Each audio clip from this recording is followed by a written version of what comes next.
Olá pessoal, mais uma aula de Físico-Química Experimental. Na aula anterior nós vimos a técnica da refratometria, técnica muito importante como foi destacada na aula lá. Tem uma outra técnica nos laboratórios de Físico-Química que sempre percebemos assim, a importância dela, tá? Em várias áreas, né? Em várias indústrias, também nos laboratórios de graduação, nos laboratórios de ensino médio pode ser trabalhada também, então que é a técnica de determinar a viscosidade. Tá? Hoje nós vamos ver a viscosidade dinâmica, como determinar a viscosidade dinâmica a partir da lei de Stokes. Uma prática que você pode fazer no laboratório tendo apenas uma proveta. Tá? Com a proveta, tendo uma esfera, tá? Uma esfera de vidro pequenininha, tá? Aqui está um pouco grande, mas é um pequena, nós conseguimos fazer essa prática. Tá? Então é bem interessante, bem simples, bem fácil. Sem falar que nesta lei de Stokes, nesse experimento, onde nós vamos usar aqui, né, essa proveta com essa esfera, tá? O que nós chamamos aqui também, né, de viscosímetro de Doppler. Então, comercialmente, nós encontramos os viscosímetros de Doppler, que tem esse mesmo fundamento aqui, que vem com esferas específicas para calcular algumas viscosidades, né, algumas regiões de viscosidade, né, como também nós temos já o sistema já pronto. Tá? Então podemos usar o viscosímetro de Doppler comercial, mas também é possível usar a proveta com essa esfera. Tá certo? Então, em que se baseia a determinação da viscosidade dinâmica? Primeiro, o que é viscosidade? Então, viscosidade está associada com o regime de escoamento de um fluido. Então, quando um fluido ele tem dificuldade de escoar, ele escoa lentamente. Neste caso, a gente diz que esse fluido ele é viscoso. A viscosidade relativamente é alta. Tá? Quando nós temos um fluido que ele escoa rapidamente, nós vamos dizer que ele tem baixa viscosidade relativa.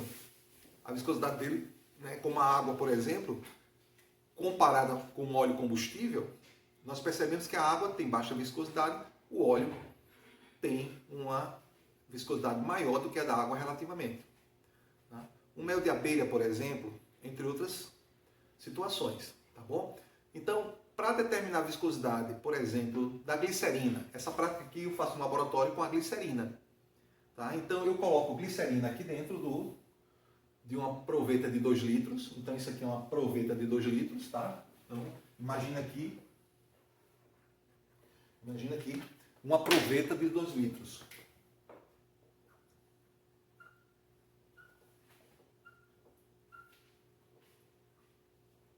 Tá?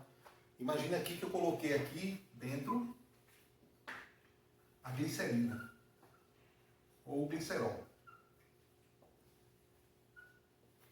A glicerina pura, porque aí eu vou ter a viscosidade da glicerina que eu posso, por exemplo, ir lá no handbook de Físico-Química e calcular o erro dessa medida. Tá certo? Então temos glicerina dentro de uma proveta de 2 litros. Isso aqui é uma esfera de vidro. Tá bom? Aí eu pergunto a vocês. O objetivo aqui é determinar a viscosidade. Tá? Eu vou chamar a viscosidade, gente. Tá? Eu vou chamar de viscosidade aqui, dessa letra aqui. Ó. E essa viscosidade é a viscosidade dinâmica.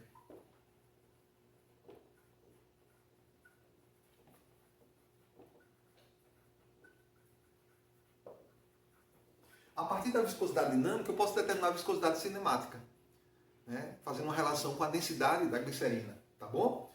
Então, como é que a gente faz? Como é que nós aplicamos, por exemplo, né, a lei de Stokes? Olha como é interessante e é um momento de revisão da física clássica para os nossos alunos. É um momento muito importante. Então, para todos que estão assistindo aí, é uma revisão interessante da física clássica, tá? Da mecânica, tá bom? Olha que interessante. Tem uma esfera que está aqui sendo abandonada na superfície da glicerina. Então eu abandono a esfera e ela vai cair aqui dentro da glicerina. Tá? Ela vai descer aqui na glicerina. Nós sabemos que quando ela está caindo aqui na glicerina, certo? Ela está em queda dentro da glicerina, nós sabemos que existirão aqui resistências né, a essa queda. Imagine se aqui fosse água, nós teríamos uma resistência menor. Certamente a esfera, ela desceria, ela cairia, né, dentro da água, né, numa velocidade bem maior do que a glicerina, que tem, né, uma viscosidade maior. A glicerina é oleosa, né? Então a glicerina aqui ela tem uma resistência. Imagine se aqui fosse etanol, também a resistência era outra. Então, quando eu mudo, quando eu troco, quando eu substituo, melhor dizendo, né, os fluidos, percebemos que nós vamos ter aqui uma resistência diferente. E é essa resistência, essa força de resistência, que nós vamos associar à viscosidade. E essa resistência ela está completamente associada às interações intermoleculares, à estrutura molecular, às propriedades moleculares da substância. Por isso que a viscosidade também pode ser usada para caracterizar, por exemplo, a pureza de uma substância. Se a glicerina aqui estiver pura, 100% pura, eu vou conseguir determinar a viscosidade dela, que é um número associado a apenas glicerina pura. A partir de um contaminante, essa viscosidade já muda. Então, da mesma forma que o índice de refração você pode usar para caracterizar, para identificar, né, uma substância pura, ou até mesmo uma concentração, né, de uma solução, da mesma forma que a densidade você também pode associar a determinar a pureza de uma substância, como também associar a concentração de soluções, por exemplo, álcool, água, entre outras, a viscosidade também você pode associar essa questão, né, da identificação da substância, porque a viscosidade também é uma grandeza que tem a ver com uma propriedade molecular. Tem a ver com a estrutura molecular, tem a ver com a massa molar, tem a ver com toda a estrutura, tá bom? Que vai gerar o quê? A resistência da queda da esfera.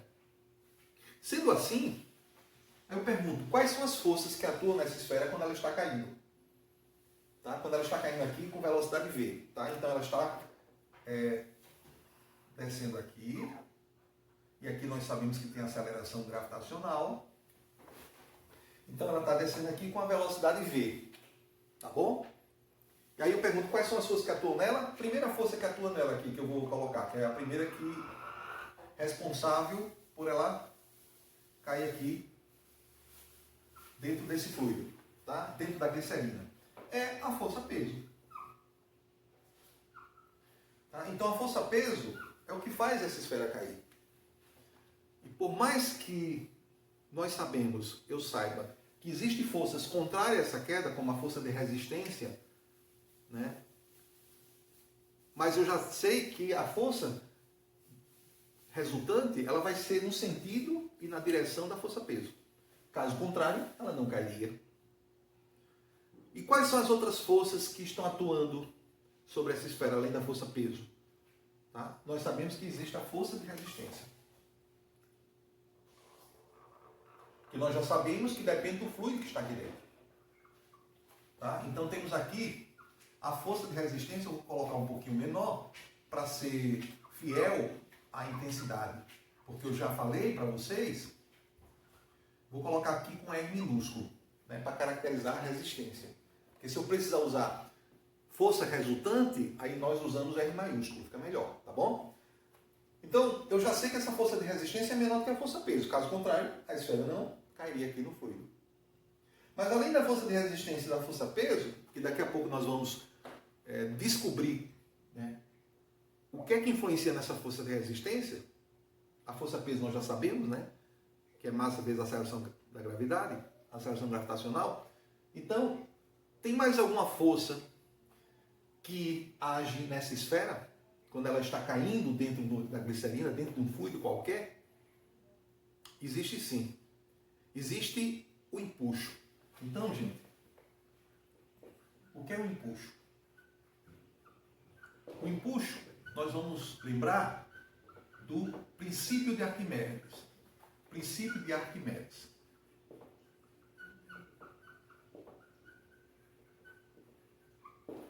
O que é que diz o princípio de Arquimedes? Tá? Olha, o princípio de Arquimedes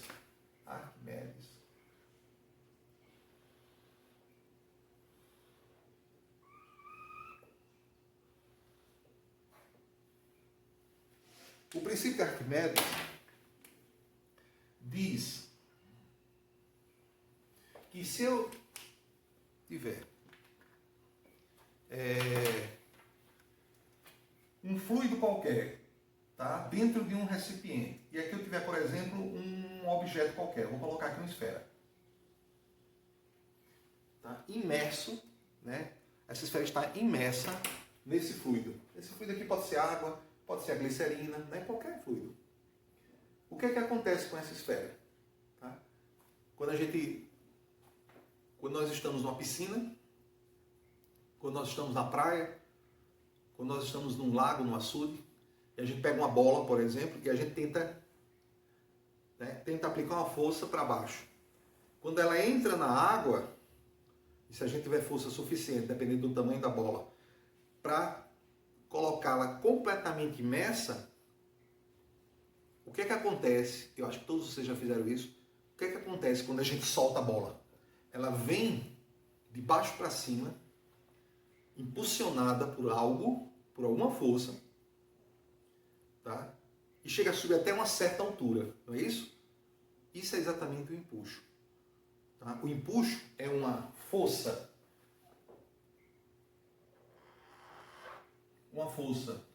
aplicada aqui no objeto que está imerso na direção vertical, tá? Na direção vertical e no sentido de baixo para cima. Esse é o empuxo. Tá? E esse empuxo é muito fácil de calcular e muito fácil de lembrar. Daqui a 10, 15 anos, 20 anos, você vai lembrar desse empuxo. Que é muito fácil.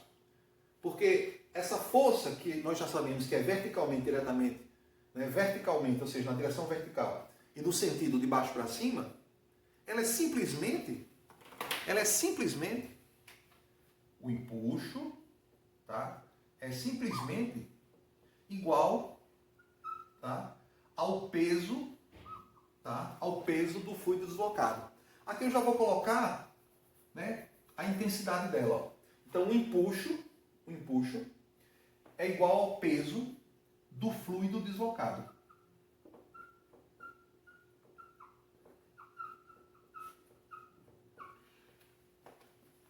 Vocês concordam que, por exemplo, quando esse fluido aqui estiver aqui, tá, completamente cheio esse recipiente, quase transbordando, na iminência de transbordar, quando, né, antes de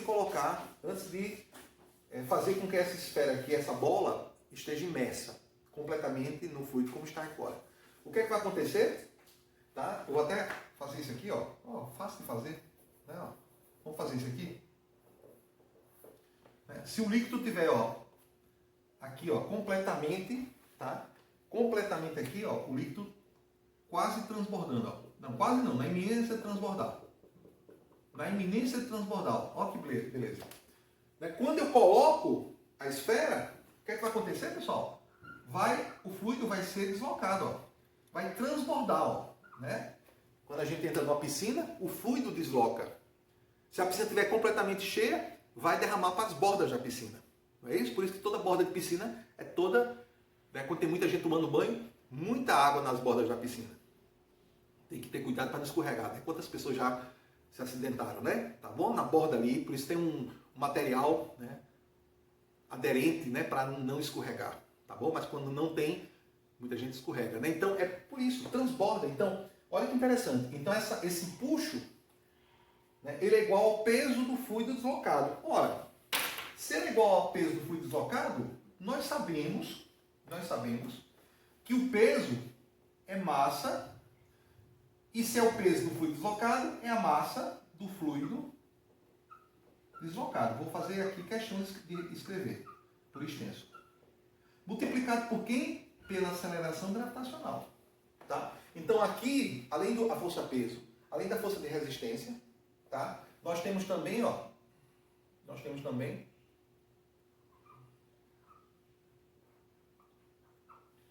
o empuxo.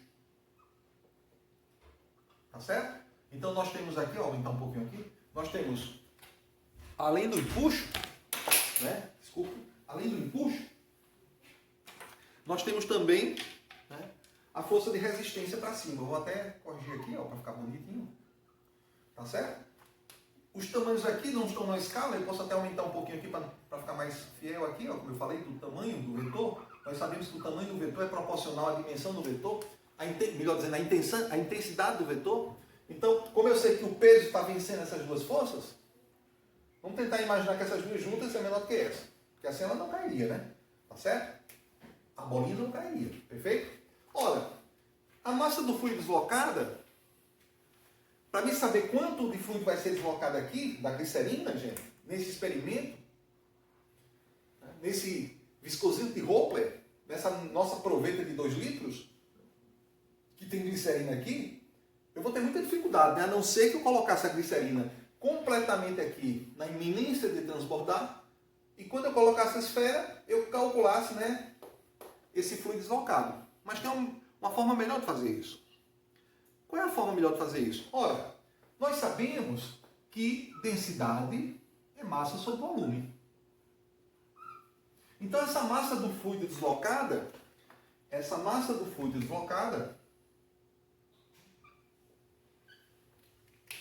nós podemos substituir sim, produto dos meios igual ao produto dos extremos. Nós podemos substituir sim a massa do fluido deslocada pela densidade do fluido deslocada vezes o volume do fluido deslocado. Tá bom? Vamos fazer isso, ó. O empuxo vai ser igual massa do fluido deslocada é densidade, que todo mundo já entendeu, que é do fluido deslocado. Vou colocar só D agora, ó, tá? Ou então, para ficar melhor, pronto, ficou melhor. Multiplicado por quem? Pelo volume. Que volume? Volume deslocado. Multiplicado por quem? Pela aceleração gravitacional. Tá certo? Isso, né? Esta expressão é a expressão da intensidade do empuxo. Muitos colegas, né, memorizam essa fórmula. Mas se você entender o princípio de Arquimedes, que o empuxo é uma força verticalmente, de baixo para cima, e que é igual ao peso do fluido deslocado, acabou, você nunca mais esquece. E você desenvolve essa parte aqui na hora, em tempo real. Tá? Num concurso, tá? No Enem, numa prova de físico-química, numa prova de física, tá certo? Então é melhor. A gente tem que entender o fundamento, tá bom? Ora,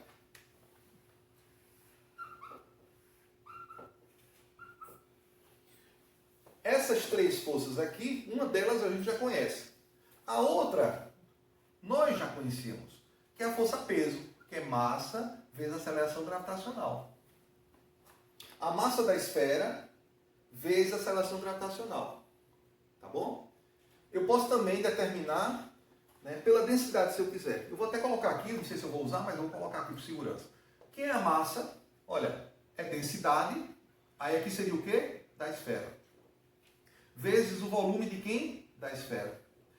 Vezes a aceleração gravitacional. A importância de construirmos esse processo aqui, construirmos a lei de Stokes, é porque nós vamos saber daqui a pouco, por exemplo,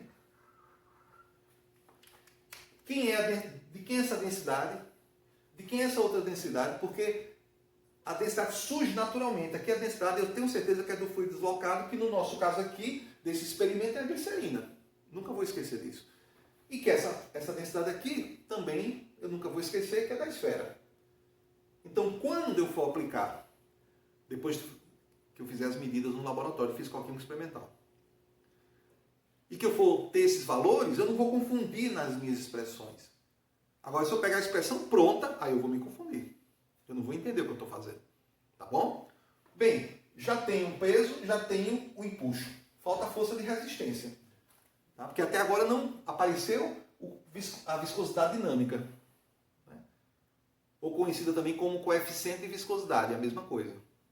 Que na verdade é uma constante de proporcionalidade que surge na lei de Newton para a viscosidade também. Então, nesse caso, essa viscosidade não surgiu ainda, vai surgir agora. Como eu tinha falado no início, ela está associada à força de resistência. Porque quanto mais viscoso o fluido aqui dentro, mais essa esfera vai sofrer resistência para cair. Menor é a velocidade de queda. dentro do fluido. Tá bom?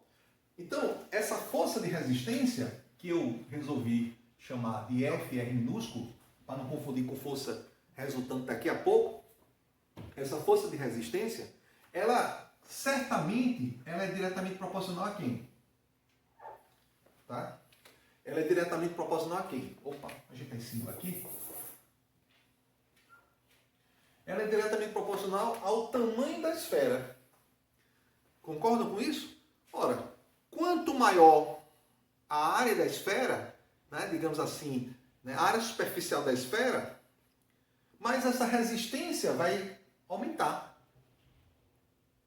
Se usarmos, né, filmarmos esse experimento aqui com a câmera digital, né, numa velocidade lenta, nós vamos ver que surgem exatamente essas ondas aqui, ó, essas, né, resistências. Portanto, é diretamente proporcional ao raio. Porque a área superficial, a carcaça da esfera, o tamanho da esfera, é diretamente proporcional ao raio. Então, a força de resistência é diretamente proporcional ao raio. Ok? Ora, além do raio, a força de resistência, quando essa esfera começa a cair aqui dentro, ela é abandonada aqui. Então, atenção todo mundo, ó, ela é abandonada com a velocidade quanto? Zero. Ela parte da velocidade zero. Tá? Então, quando a esfera foi abandonada aqui, ó, certo? Quando ela foi abandonada aqui, ela tem velocidade zero. Aí a esfera começa a ganhar velocidade, né? Como aqui, como essa caneta caindo aqui, ó, por conta da aceleração gravitacional, tá? Por conta da aceleração gravitacional, tá certo? Neste caso, essa caneta que está caindo aqui, em queda livre, ó, ela está sofrendo resistência do ar. Aqui, a esfera que está caindo aqui está sofrendo a resistência da glicerina ou de um fluido qualquer. Mas quando essa velocidade começa a aumentar,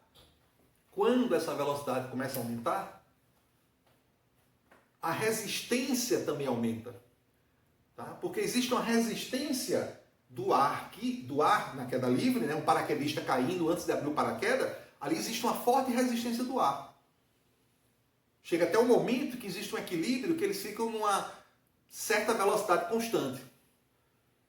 Que é feita aquelas acrobacias, aquelas estrelas, onde 30, 40, 50 paraquedistas, batendo recordes aí, ficam lá formando uma estrela. Eles estão caindo. Mas a resistência ali, né, vai aumentando cada vez mais, tá? E usando uma determinada roupa, né, aumentando a área superficial do corpo, chega a dar uma sustentação ali, a velocidade fica um pouco constante ali. E eles fazem até daqui a pouco abrir o paraquedas assim e não dá tempo. A mesma coisa essa esfera. Quando ela vai caindo, tá, vai aumentando a resistência porque vai aumentando a velocidade. Então, eu posso dizer, tá, que a força de resistência é diretamente proporcional à velocidade. Certo? E uma coisa importante que eu falei no início. Eu disse que quanto maior a viscosidade, mais resistência essa esfera vai ter ao cair no fluido. E aí, a força de resistência é diretamente proporcional também à viscosidade, que eu resolvi usar essa letra. Tem livros, textos que usa Mi, outra letra grega, né? Vamos usar esse N aqui, tá? Essa letra aqui. Que foi até a mesma letra que eu usei para, né, índice de refração. Mas quem entende o fundamento não vai confundir letras, certo? Tudo bem. Ora, se a força de resistência à queda dessa esfera é diretamente proporcional a R, a V, a N, ela é diretamente proporcional a R, a V e a N. Simples assim. Como é que a gente transforma uma proporcionalidade numa igualdade? Colocamos, vamos admitir aqui, uma constante de proporcionalidade. Tá? Essa constante de proporcionalidade, gente, foi determinada, né, a partir dos experimentos. Essa constante de proporcionalidade que eu vou colocar aqui para vocês, tá? Essa constante de proporcionalidade foi obtida ao se repetir inúmeras vezes esses experimentos para constituir a lei de Stokes, trabalhando com esferas de tamanhos diferentes, com fluidos diferentes, tá? Com diâmetro da proveta diferente, ou do recipiente utilizado, e aí fazendo vários estudos sistemáticos, nós chegamos a uma constante, que é uma constante associada ao experimento, que é 6π. Tá? Então 6π é a constante de proporcionalidade aqui da lei de Stokes. Então vai ficar 6π, tá? Eu vou até colocar aqui nessa ordem aqui, ó. Não vou colocar assim mesmo, tá? Vn, tá certo? Onde? Quem é o R? Quem é o R? Tá, é o raio da esfera. Porque quanto maior a esfera, maior a resistência.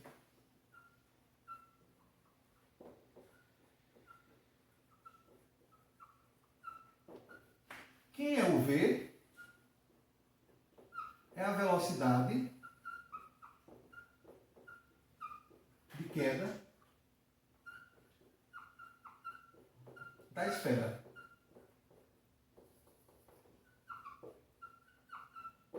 E quem é esse N? Viscosidade dinâmica. Eu vou colocar só a viscosidade, viu?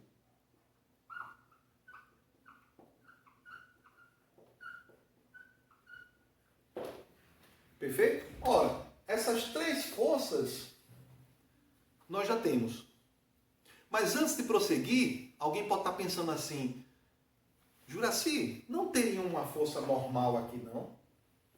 Isso é uma pergunta que às vezes surge, né? Mas todos aqui vão lembrar que não. Por quê? Porque força normal, tá, é a reação da superfície. Só existe força normal se tiver um corpo, né, comprimindo a superfície.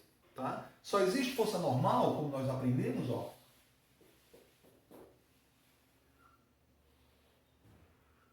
Só existe força normal, tá? Abrindo aqui um parêntese, né? Eu sei que vocês sabem disso, né? Mas só para reforçar um pouquinho. Ora, aquele corpo ali, ele está, né, um corpo de massa M, tá? Está sobre uma superfície S. Tá bom? E aí algo está puxando ele para baixo. Se ele estiver no planeta Terra, é a aceleração gravitacional do planeta Terra. Então existe aqui uma força, que nós chamamos de quê? Força-peso. Tá bom? Essa força-peso nós já sabemos, né? Massa do corpo lá, multiplicado pela aceleração gravitacional no local. Tá bom? Ora, pela terceira lei de Newton, a toda ação corresponde a uma reação. De mesma intensidade, mesma direção, sentidos contrários. Então, esta força-peso, ela é o quê? Uma ação. Quem provocou essa ação? Quem executou essa ação? O planeta Terra. A gravidade do planeta Terra. Então, se aqui é o planeta Terra, tá? E aqui é o centro do planeta Terra, tá? A toda ação corresponde a uma reação na mesma direção, tá? Na mesma direção.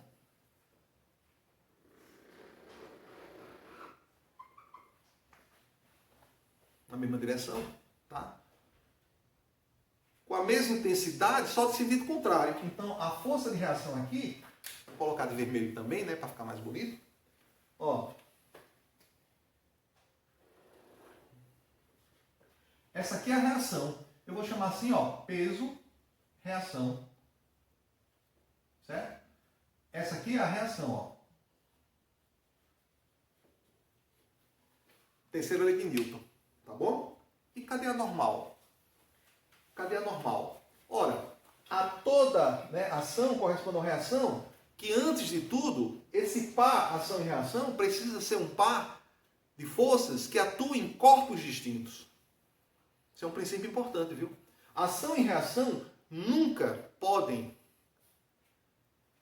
se encontrarem, estarem no mesmo corpo. Por isso que uma não cancela a outra. Tá? Por isso que uma não cancela a outra. Neste caso, o par, ação e reação devem estar em corpos diferentes. Aqui no objeto de massa M e aqui no planeta Terra. Mas, quando esse corpo é puxado, ele comprime a superfície. Então, existe aqui, gente, uma força de compressão. Ó. Eu vou chamar aqui, ó, força de compressão. Tá? Força de compressão. Tá pequenininho aqui, mas dá para entender. Força de compressão, tá bom? Essa força de compressão é uma força que está sendo aplicada aonde? Na superfície. É uma ação que está sendo aplicada na superfície pelo objeto. Então essa força aqui é uma ação. Tá bom? Pela terceira lei de Newton, a toda ação corresponde a uma reação. De mesma direção, mesma intensidade, só que em sentido contrário. Então, a superfície reage a essa compressão. Tá? A superfície reage a essa compressão. Então, hoje, agora, eu estou aqui em pé, nesse piso aqui. Eu estou comprimindo a superfície. E por que eu estou comprimindo? Porque algo está me puxando para baixo. Quem é? O planeta Terra.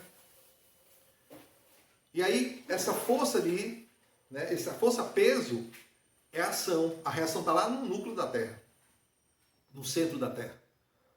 Agora eu estou comprimindo esse piso. O piso está sentindo essa compressão. Ele reage. Então a reação à superfície, a reação, melhor dizendo, da superfície, é o que nós chamamos de força normal. É normal porque ela é perpendicular à superfície. Essa força normal aqui, ela é perpendicular, porque ela tem a mesma direção da força de compressão. Então, nós chamamos ela de força normal. Tá? Então, neste momento, eu estou sentindo nos meus pés, no meu calçado, essa força de compressão. O dia todo em pé, se você passar o dia todo em pé, quando você chegar em casa, você está sentindo a força de... a reação, a força de reação. Eu estou comprimindo a superfície o dia todo, andando para cima e para baixo, ficando em pé aqui. Se eu ficar 2 horas aqui em pé, vocês duvidam que o piso aqui está sentindo essa força de compressão? E ele está reagindo. Então daqui a pouco eu estou com meus pés cansados porque existe uma reação nos meus pés. Tá bom? Então, normal só existe se existir força de compressão. Só existe força de compressão se existir superfície. Tá certo? Vou dar um tempo aqui para apagar o quadro. Agora, já definimos que existem apenas 3 forças que estão agindo na esfera quando ela está caindo aqui dentro do fluido. A força peso, tá? Verticalmente para baixo. O empuxo, igual ao peso do fluido deslocado, que eu já substituí. E a força de resistência, onde tem exatamente o que nós queremos. Tem exatamente o que nós queremos, que é a viscosidade. Ó. Tá? Se essas forças elas estiverem em equilíbrio, eu posso determinar essa viscosidade. Olha como é interessante. E com a simples proveta e com o fluido, quando eu digo de 2 litros, porque tem uma altura suficiente, vocês vão entender por quê. Se fizer uma proveta menor, de menos altura, de menos volume, pode até dar certo, mas vai estar associado a mais erros. Vocês vão entender. Tá? Olha que interessante. Que equilíbrio essa esfera precisa ter? Olha, vamos lembrar o que vem a ser o equilíbrio dinâmico. Tá? Então, o que vem a ser o equilíbrio dinâmico?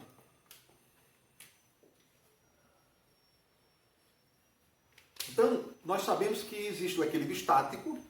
Tá? Então, o que é o equilíbrio estático? Então, quando eu tenho aqui, ó, um móvel,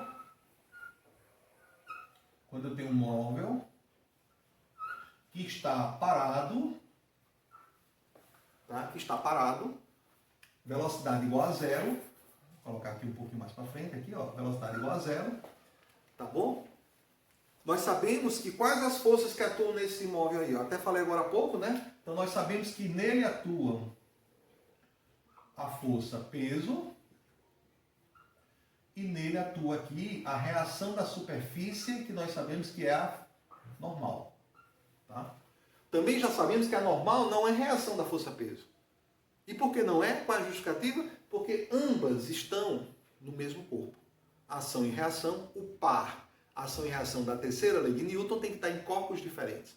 Nós já sabemos que a reação da força-peso está lá no centro da Terra. E nós já sabemos que a reação da normal, ou melhor, a normal é uma reação da força de compressão. Perfeito. Ora, não tem força para a direita, na direção horizontal, não tem força para a esquerda. Esse móvel não vai para frente, esse móvel não vai para trás com relação a esse sentido positivo aqui. Ele nem vai ser um movimento progressivo e nem vai ser um movimento retrógrado. Ele não vai ser nem um movimento acelerado e nem tampouco um retardado. Então, neste caso aqui, nós sabemos que peso é igual a normal, tá? Porque ele está na vertical, né? Ele está situado na horizontal, mas as forças estão na verticais. Então, aqui eu digo que está em equilíbrio estático. Aqui eu digo também, para definir claramente, tá? Que o vetor força resultante, e por isso que eu usei aqui R minúsculo, para não confundir com R maiúsculo aqui de força resultante, todo corpo em equilíbrio estático, todo objeto em equilíbrio estático, a força resultante, o vetor força resultante é igual ao vetor nulo. Tá? Então, a força resultante, a intensidade, logicamente, é zero. Tá? Todo vetor nulo tem o seu módulo zero. Todo vetor nulo tem sua intensidade zero, se for um vetor força, por exemplo. Tá? Conclusão. Isso é um equilíbrio estático. E o que vem assim é um equilíbrio dinâmico? É muito parecido. Muito parecido. Tá? Muito parecido com? Muito parecido com?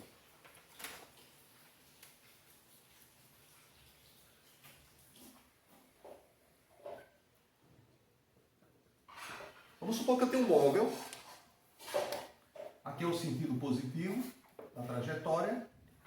Tá? E esse móvel, tá? Esse objeto, ele está em movimento progressivo, né? Cuja velocidade é constante. Tá?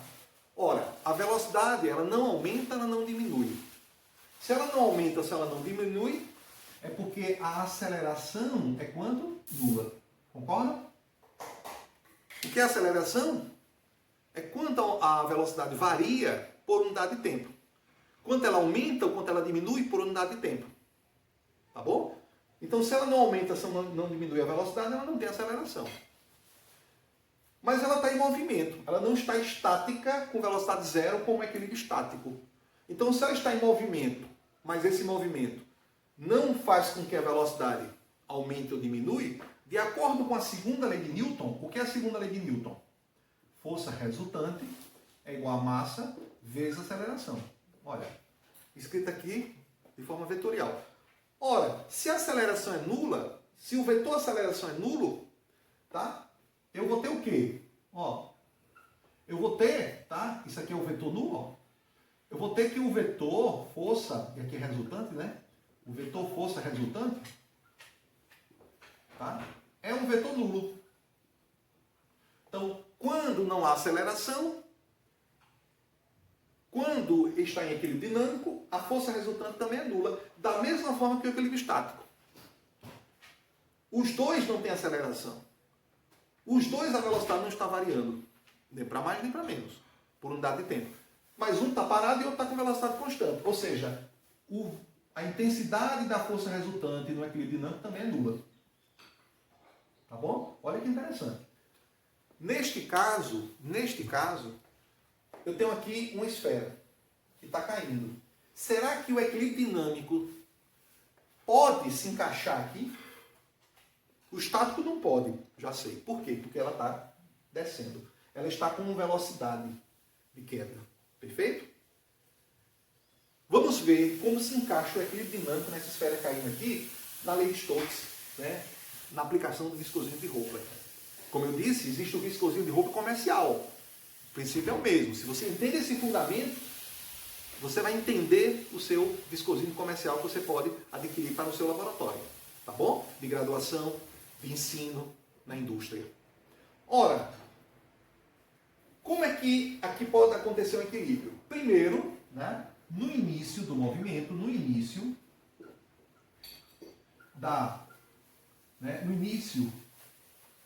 que a esfera foi abandonada,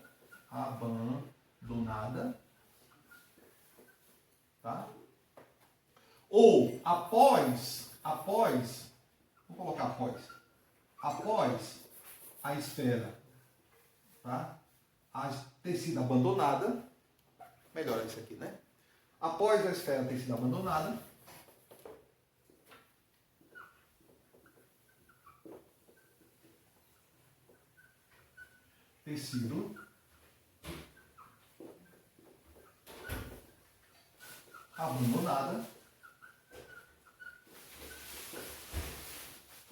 temos dois pontos, certo? O que é que temos após o momento que a esfera foi abandonada? Ora, se ela foi abandonada e ela está caindo, só pode ser porque a força-peso é maior do que o empuxo mais a força de resistência. O empuxo mais a força de resistência. Concorda? Olha que interessante. Por que isso? Porque se o empuxo, que é esse vetor aqui, da cor preta, e a força de resistência, que é esse vetor aqui de cor azul, se a soma dos dois for maior do que a força-peso, a esfera não cairia. Se fosse maior, a esfera até subiria. Se fosse igual, a esfera ficava flutuando. Como a esfera não flutua e a esfera também não sobe, tá? Não sobe por conta própria, né? Ela cai, é sinal que só se isso acontecer. Mas tem um detalhe importante. Que detalhe é esse? Vocês concordam que a força-peso durante toda a queda não se modifica? Porque enquanto a esfera está caindo, peso é massa vezes a gravidade.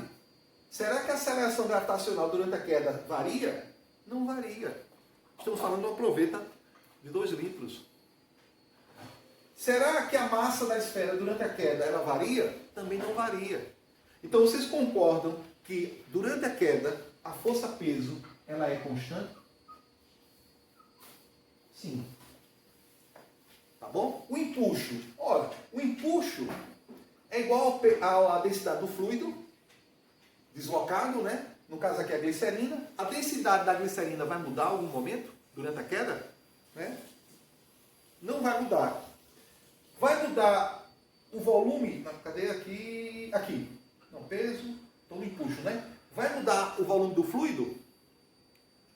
Ou seja, o fluido deslocado vai mudar? Também não muda.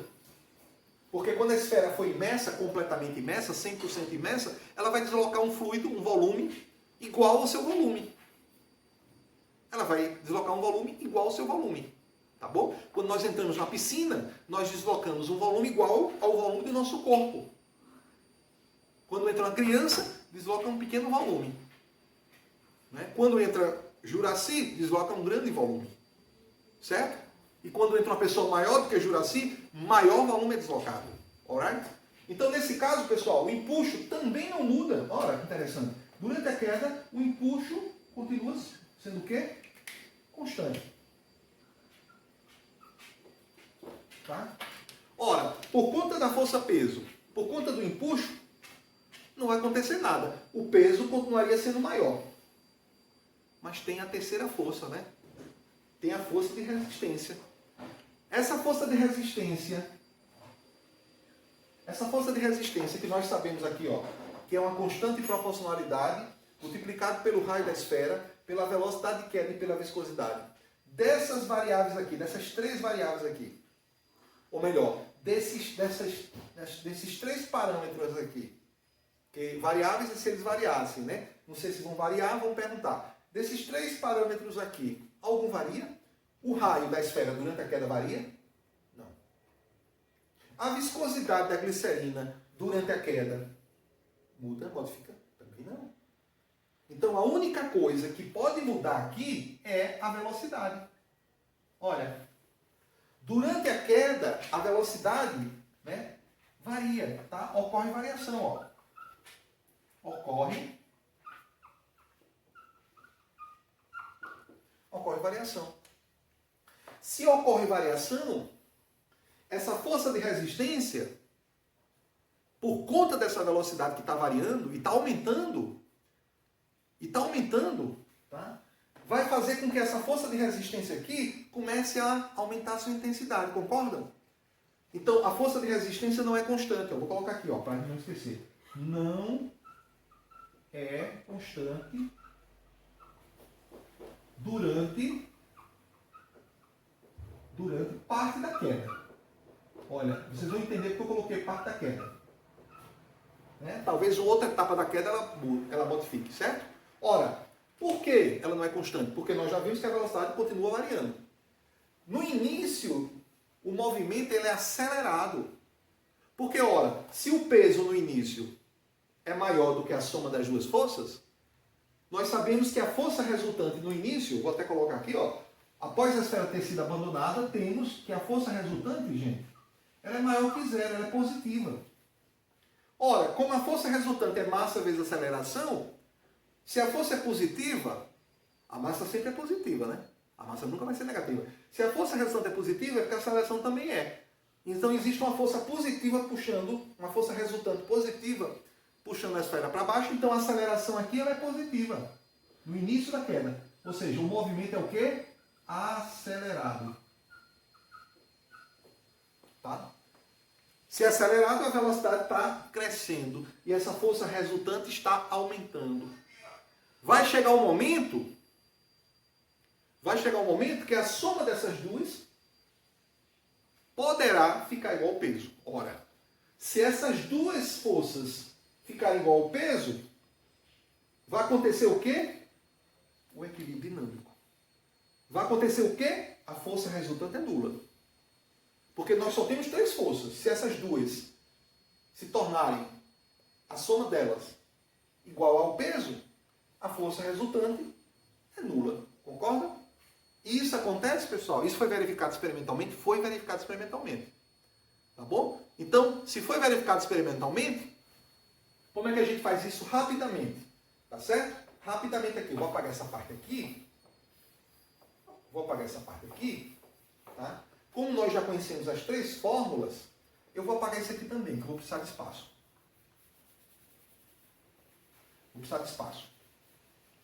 Olha, todo mundo já entendeu, tá? Que durante a queda, ó, durante a queda da esfera, tá? Ocorrerá o equilíbrio dinâmico. Olha que beleza. Tá? Ocorrerá o equilíbrio dinâmico. Isto é, durante a queda vai chegar um momento que a velocidade aqui ela vai crescer tanto, tá? Que ela vai tornar a força resultante mais o empuxo igual ao peso. Então, tá? No equilíbrio dinâmico, quando isso chegar, tá? No equilíbrio dinâmico,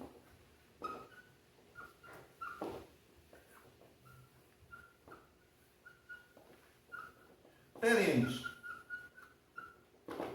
dois pontos. Olha, no equilíbrio dinâmico teremos o quê? O peso igual ao empuxo mais a força de resistência. Olha que interessante.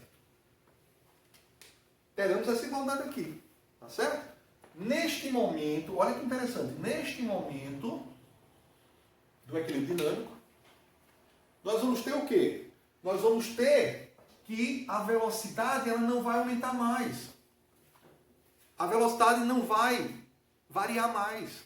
Se a velocidade não vai variar, ela vai tornar-se o quê? Constante. A velocidade ela vai tornar-se constante. Quando ela torna-se constante, é por quê? Porque aconteceu o equilíbrio dinâmico, porque a força resultante é zero. Porque a aceleração é zero, é nula. Tá? Então isso aqui é tudo consequência. Ó. Neste caso aqui, eu posso escrever o quê? Tá? Eu posso escrever que a força de resistência, não a resultante é nula, né? Isso aqui já está... Então, se essa esfera aqui, ela estiver em queda, e nós já sabemos que peso não varia, empuxo não varia, mas a força de resistência depende da velocidade. E se depende da velocidade, essa força de resistência ela pode crescer e atingir, né, uma intensidade cuja soma do empuxo, os dois juntos aqui, essas duas forças juntas, vai ser igual à força-peso. Então, ó, durante a queda, olha que importante aqui, ó, durante a queda da esfera,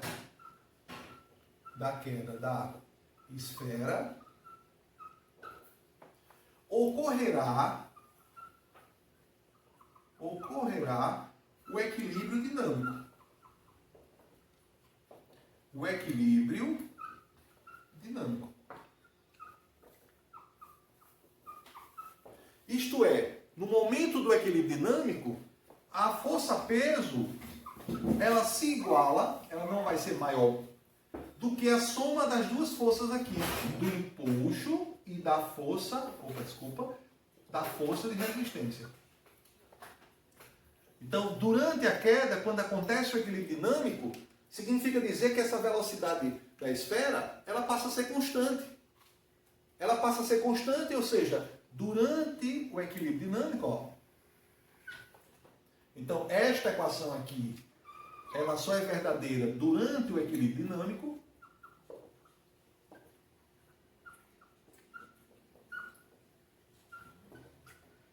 E neste equilíbrio dinâmico, nós sabemos que a velocidade torna-se o quê? Constante. Se ela torna-se constante, ela passa a ser igual à velocidade média. E eu posso determinar a velocidade média dessa esfera? Posso sim, daqui a pouco eu falo. Logicamente, né, no equilíbrio dinâmico, nós sabemos que a força resultante, tá, é nula. Então, para que o efeito, né, para que a lei de Stokes seja verdadeira, eu preciso aqui, né, de um equilíbrio dinâmico, a força resultante nula. Né? O vetor força resultante igual ao vetor nulo. Tá bom? Sabendo disso, eu posso conseguir tirar o valor da viscosidade dessa igualdade. Porque nós conhecemos cada uma dessas forças. Por exemplo, quem é a força-peso? Nós já vimos que é densidade da esfera, já que é a força-peso da esfera, multiplicado pelo volume da esfera,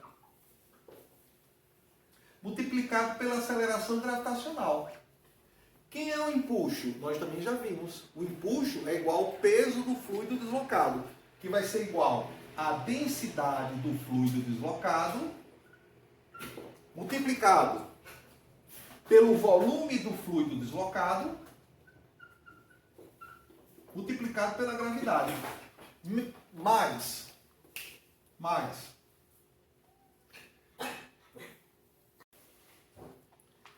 Quem é a força de resistência? Nós já vimos que é 6π multiplicado pelo raio da esfera, pela velocidade, que agora ela é a velocidade média. Agora ela é a velocidade média. Multiplicado por quem? Pelo coeficiente de viscosidade e pela viscosidade dinâmica que nós queremos calcular. Tá? Ora, até de forma mais fácil, se eu isolasse aqui a força de resistência e substituísse, tá? Ficava até mais simples, né? Mas não tem problema não, dá para entender. Ó, tá? Eu vou pegar aqui esse termo e vou passar para o primeiro membro. Tá? Para isolar exatamente esse termo e determinar a viscosidade. Então, nesse caso, vamos fazer, ó, eu vou escrever primeiro isso, 6π, raio, velocidade média da esfera caindo, viscosidade dinâmica igual. Esse termo passando para cá vai ficar assim, ó, densidade da esfera, volume da esfera, vezes a gravidade, menos, tá? Porque esse termo está positivo e vai passar para cá negativo. Uma coisa importante aqui, ó, aqui eu vou ter densidade do fluido, no caso da gente a glicerina. Quem é o volume do fluido deslocado? Quando a esfera é imersa 100%, ela desloca um volume, tá, igual ao seu volume. Então, no caso, ó, ela vai ser aqui o volume da esfera também. Ó, que interessante. Aqui também é o volume da esfera. Quando eu entro na piscina, eu vou deslocar um volume. E esse volume vai ser o volume do meu corpo. Multiplicado por quem? Tá? Pela aceleração gravitacional. Olha que interessante. Percebemos claramente que volume da esfera vezes gravidade, volume da esfera vezes aceleração gravitacional, o produto constitui termo comum. Podemos colocar em evidência. Então, eu vou isolar viscosidade, vai ser igual. Vai ficar como? Densidade, né? Vou colocar assim, volume da esfera multiplicado pela aceleração gravitacional vai ser igual a densidade da esfera menos a densidade do fluido. Tá? Lembrando que esse fluido, no nosso caso aqui, é a glicerina. Tá bom? Você pode fazer experimento com outros líquidos. Tá? Dividido por quem? Tá? Esse termo aqui está multiplicando. Escrevi a viscosidade, passa dividindo. 6π, raio, velocidade média. Percebemos, tá, que o volume da esfera a gente consegue determinar no laboratório facilmente. Nós temos várias técnicas para fazer isso. Eu posso pegar uma proveta muito pequena, né, uma proveta de 5 ml, aquelas mini provetas. Eu posso pegar 10 esferas iguais, colocar, né, dentro dessa proveta e ver qual foi o volume que foi deslocado. Né, eu preencho a proveta com 4 ml, por exemplo, aferido lá, coloco 10 esferas, ela vai deslocar um volume. Já tem o volume da esfera. Com o volume da esfera, se a esfera, né, for realmente muito homogênea, for, né, o formato esférico mesmo, o volume é 4/3 de πr ao cubo. Se eu tenho um volume que eu fiz experimentalmente, eu posso determinar o raio da esfera tranquilamente. Tá? E aí, com o raio da esfera, eu posso também determinar a densidade da esfera. Porque aí eu tenho um volume, eu posso pesar as 10 esferas na balança analítica, dividir por 10, eu tenho a massa, pelo menos a massa média das esferas, e dá para calcular também a densidade da esfera. Agora, vocês podem estar perguntando, e a velocidade média? Olha, esse experimento, ele consiste, de fato, na determinação da velocidade média. Por isso que os viscosímetros de Doppler sempre tem duas marcações, ó. Pode olhar, o comercial ou mesmo o que a gente usa, aproveita no laboratório. Porque se nós temos essas duas medidas, nós podemos medir com a régua aqui o quê? A variação do deslocamento, o ΔS. Tá? Quanto a esfera vai cair? E podemos medir o tempo dessa queda. Usando o cronômetro, por exemplo. Tá bom? Então usamos o cronômetro, medimos aqui com a régua, nós vamos ter o quê? A velocidade média.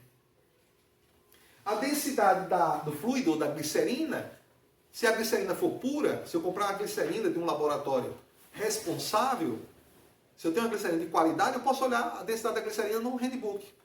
Ou, no mesmo laboratório, eu posso determinar a densidade da glicerina, experimentalmente, tá? No próprio laboratório. Né? A densidade da esfera eu já falei, massa sobre volume, tá? Tranquilo.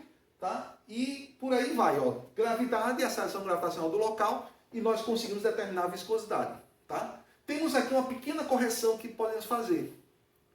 Tá? Temos uma pequena correção que é a correção de Landebourg, que é a correção, né, porque essa esfera está caindo aqui, e ela, se ela estiver muito próxima das paredes da proveta, nós precisamos fazer uma pequena correção. Tá? Essa correção do Landebourg tem a ver exatamente com o raio da esfera e o raio, né, ou o diâmetro aqui da proveta. Essa correção de Landebourg, né, você consegue encontrar nos livros textos aí e faz com certeza essa pequena correção, tá bom? Então, obrigado a todos.